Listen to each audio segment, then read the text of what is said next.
Всім привіт! Мене звати Таня. Сьогодні розберемо, як правильно підтягуватись в TRX.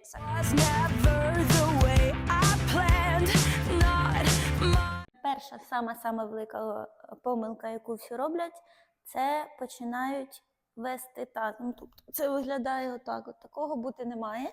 Має рівна лінія. От лежала, рівна лінія має підтягнутися наверх. Друга помилка – це коли ви опускаєтесь вниз і просто розслабляєтесь. Це трошки небезпечно, тому що раз на раз може не повести і плече вилетить далеко. Тому підконтрольно і піднімаємось, і опускаємось. Підтягування починається з того, що ми вставляємо плечі.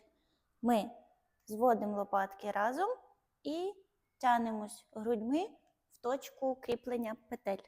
І потім спокійненько опускаємось назад і повністю розслабляємо плечі.